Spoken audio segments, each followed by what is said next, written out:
राधे राधे, जय श्रीमन नारायण, हरे कृष्णा। कैसे हैं आप लोग? आशा करती हूँ कि प्रभु श्री हरि की कृपा आप सभी पर बनी रहे, आप सभी अच्छे हों और स्वस्थ हों।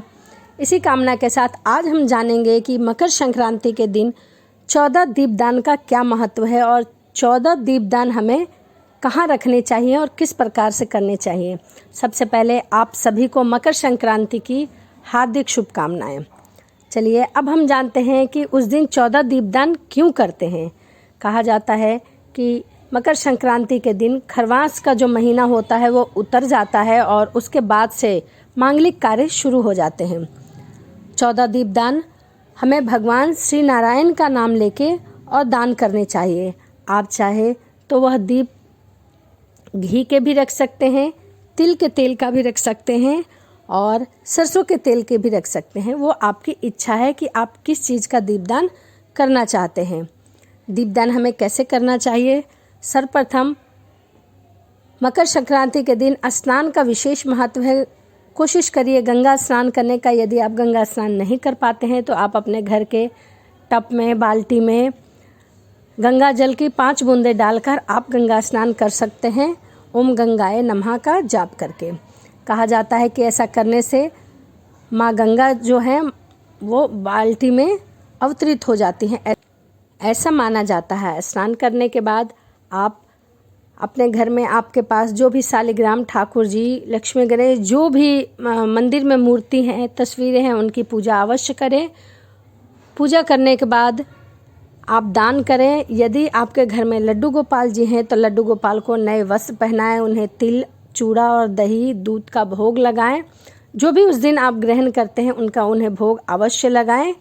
कहा जाता है कि उस दिन तिल का अपना विशेष महत्व माना गया है।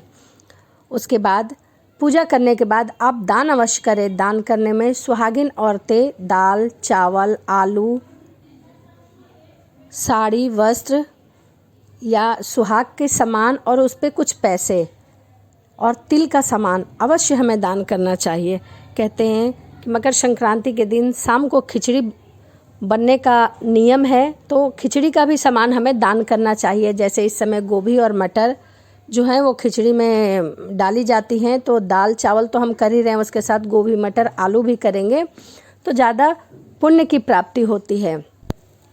उसके बाद जो पुरुष हैं, पुरुष जो हैं वो धोती, गमछा और दाल, चावल, खाने का जो अनाज होता है वो और पैसे दान कर सकते हैं।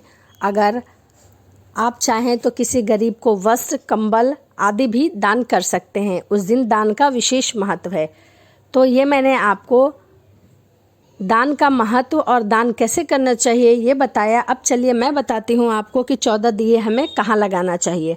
सबसे पहला दिया आप अपने मंदिर में लगाएंगे, क्योंकि मंदिर में सबसे पहला दिया जो है वो मंदिर में ही लगता है, तो सबसे पहला दिया आप मंदिर में लगाएंगे। दूसरा दिया आप तुलसी के पास लगाएंगे। तीसरा दिया आप केले के वृक्ष के पास लगाएंगे। चौथा दिया आप माँ गंगा के नाम से लगाएंगे। यदि आपके घर के आसपास नदी है तो अच्छी बात है, यदि नहीं है तो आप अपने घर में जो जहाँ मटका रखते हैं वहाँ भी लगा सकते हैं। पांचवा दिया आप पीपल के वृक्ष के नीचे लगाएंगे। छठा दिया आप आपके घर के आसपास जो भी मंदिर हो, शिव मंदिर हो, वहाँ लगाएंगे। आप छठा दिया वहाँ लगाएं। उसके बाद एक दिया, 7वां दिया आप बेल के वृक्ष के पास, 8वां दिया आप आंवले के वृक्ष के पास, 9वां दिया आप गेट के दहलीज पे, मेन गेट जो है आपका, वहाँ लगाएं। 10वां दिया आपके घर के आसपास कहीं भी शमी का वृक्ष हो आप वहाँ लगा सकते हैं। 11वां दिया बजरंगबली के मंदिर में लगाएं।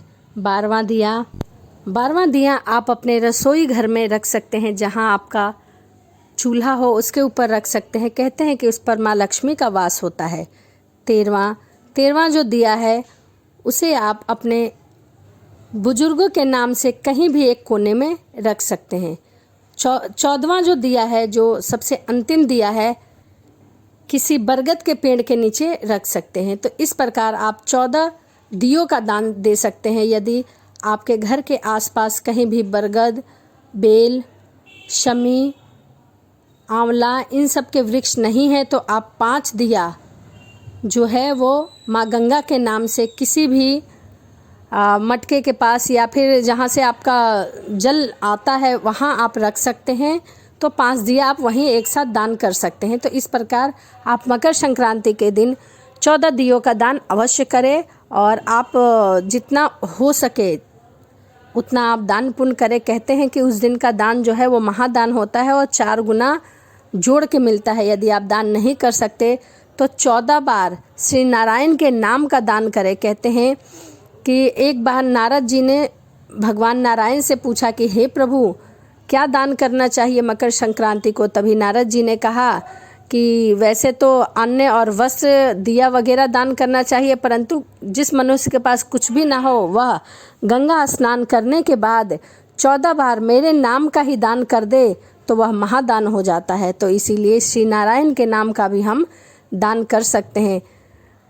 कोशिश करें कि उस दिन कोई भी तामसी भोजन ना करें, जैसे लहसुन, प्याज, मांस, मदिरा या फिर नॉनवेज वगैरह जो लोग खाते हैं उस दिन हमें तामसी भोजन नहीं करना चाहिए। उस दिन हमें तिल के बने हुए चीज़ खाने का विशेष महत्व माना गया है, इसलिए तिल से बने हुए चीज़ ही हमें खाना चाहिए। उसके बाद शाम के समय में उस दिन खिचड़ी बनने का नियम है, हमारे बुजुर्गों के ही समय से चला आ रहा है। तो उस दिन हमें शाम के समय में खिचड़ी अवश्य बनानी चाहिए और खिचड़ी में भी सभी चीज़ों को मिक्स करके बनाना चाहिए, जैसे सब्जियां, दाल, चावल वगैरह, इस प्रकार से खिचड़ी बनाना चाहिए। तो यह मकर संक्रांति के दीपदान और हम दान कैसे करें इसके नियम थे और मैंने बताया कि किस प्रकार से हम दान कर सकते हैं। तो आप भी जाएं और यदि आपको कहीं भी कोई भी वृक्ष वगैरह ना मिले तो आप मंदिर में भी जाकर सभी दियों का एक साथ दान कर सकते हैं।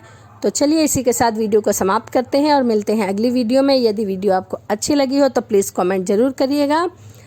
तो चलिए मिलते हैं अगली वीडियो में। राधे राधे, जय श्रीमन नारायण, हरे कृष्णा।